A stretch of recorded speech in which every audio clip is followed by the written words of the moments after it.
नमस्कार, मेरा नाम है संदीप। मैं स्वागत करता हूं आप सभी का द स्टडी एक्सप्रेस में। समलैंगिक विवाह के लिए सुप्रीम कोर्ट में एक गे कपल ने याचिका लगाई थी कि उनके शादी को कानूनी मान्यता दी जाए। इसके बाद सुप्रीम कोर्ट ने केंद्र सरकार से जवाब मांगा था कि गवर्नमेंट बताए कि इस पर उनकी क्या राय है। तो भारत सरकार इस पर अपना जवाब कोर्ट में लगा चुकी है। तो हम इस वीडियो में समझेंगे कि सरकार ने सुप्रीम कोर्ट में क्या जवाब लगाया है और सुप्रीम कोर्ट ने आगे के लिए क्या रणनीति बनाई है। वैसे समलैंगिक विवाह को मान्यता देने संबंधी कई पिटीशन पहले ही देश के अलग अलग हाई कोर्ट्स में पड़े हुए हैं। तो अब सुप्रीम कोर्ट का जो भी फैसला आएगा वो तमाम ऐसी याचिकाओं के लिए एक मिसाल बनेगा। भारत सरकार समलैंगिक विवाह को कानूनी मान्यता देने के पक्ष में नहीं है। केंद्र सरकार का कहना है कि भारत जैसे देश में स्त्री और पुरुष के विवाह को एक पवित्र बंधन माना जाता है, इसलिए समाज कभी भी दो सेम सेक्स के व्यक्तियों को एक हस्बैंड वाइफ के रूप में एक्सेप्ट नहीं कर सकता। ऐसे में कोई भी सरकार ऐसा कोई भी कानून नहीं बना सकती जो सामाजिक मूल्यों के विरुद्ध जाता हो।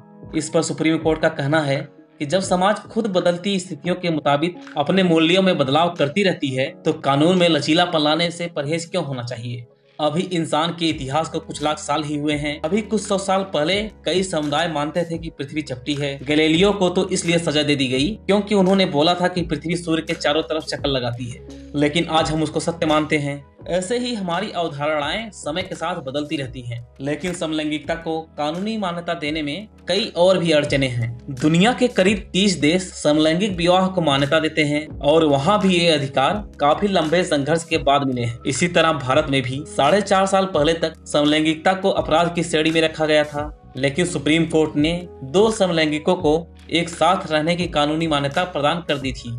लेकिन उन्हें विवाह की इजाजत देने के लिए कई कानूनी अड़चने हैं। यहाँ पर ज्यादातर कानून पर्सनल लॉ के हिसाब से बनाए हुए हैं, जैसे घरेलू हिंसा, डाइवोर्स के बाद गुजारा भत्ता, ससुराल मायका, पैतृक संपत्तियों का बंटवारा जैसे कई जटिल मसले हैं। और जिस देश में भी समलैंगिक विवाह को मान्यता दी गई है वहाँ भी ऐसे टॉपिक्स पर अभी भी क्लियरिटी नहीं है। मगर इसका दूसरा संवैधानिक पहलू यह भी है, जब हर व्यक्ति को अपने पसंद के व्यक्ति से विवाह करने का अधिकार है तो समलैंगिकों को इस अधिकार से वंचित क्यों रखा जाए। कई विशेषज्ञों का तो ये भी मानना है कि ऐसे जोड़ों को विवाह की कानूनी इजाजत न मिलने से न सिर्फ मौलिक अधिकारों का बल्कि वो अनेक अधिकारों से वंचित रह जाते हैं। सुप्रीम कोर्ट के सामने यही पेच है। केंद्र सरकार के जवाब के बाद सुप्रीम कोर्ट ने एक संविधान पीठ बना दी है जो इस विषय पर फैसला करेगी। सरकार को समाज से वोट चाहिए, इसलिए वो समाज से अलग नहीं सोच सकती, लेकिन सुप्रीम कोर्ट समलैंगिक जोड़ों को उस तरह नहीं देख सकती जैसे आम समाज देखता है।